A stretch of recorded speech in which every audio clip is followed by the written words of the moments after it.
Welcome back to our channel. ప్రభుత్వం నుండి మీకు ఉపయోగపడే ఇన్ఫర్మేటివ్ విషయాలు తెలియజేయడానికి మరొక్కసారి మన ఛానల్ ద్వారా మీ ముందుకు వస్తున్నాను.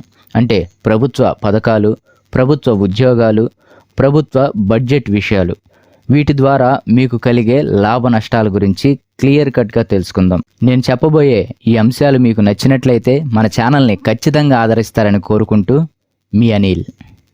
ఏపీ గవర్నమెంట్ నుంచి కరెంట్ అప్డేట్ అయితే ఎవరైతే ఆటో, క్యాబుల ద్వారా జీవనోపాధిని సాగిస్తున్నారో వారి యొక్క వెహికల్ మెయింటెనెన్స్ ఖర్చుల నిమిత్తం ప్రభుత్వం వాహన మిత్ర అనే పథకం ద్వారా 15,000 రూపాయల ఆర్థిక సహాయాన్ని అయితే అందించబోతుంది.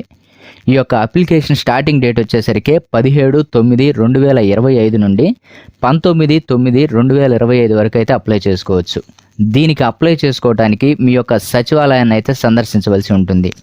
మీరు సచివాలయానికి వెళ్ళేటప్పుడు Aadhaar card, rice card, driving licence, వాహనం యొక్క ఆర్సీ కాపీ మరియు బ్యాంక్ పాస్బుక్ను అయితే తీసుకొని వెళ్ళవలసి ఉంటుంది. బ్యాంక్కి ఎన్పిసిఐ లింక్ అనేది కంపల్సరీగా అవసరం. అయితే ఈ యొక్క పథకానికి గత ప్రభుత్వంలో ఎవరైతే లబ్ధి పొందారో వాళ్ళు మరలా కొత్తగా అప్లై చేసుకోవాల్సిన పని లేదు.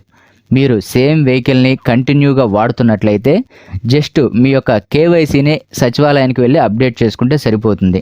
లేదు ఇప్పుడే మేము కొత్తగా అప్లై చేసుకోవాలి అని అనుకుంటున్నట్లయితే వాళ్ళు మాత్రం ఇందాక చెప్పిన ఆ డాక్యుమెంట్స్ లిస్ట్ తీసుకొని మీ యొక్క సచివాలయానికి వెళ్ళి అయితే అప్లై చేసుకోండి.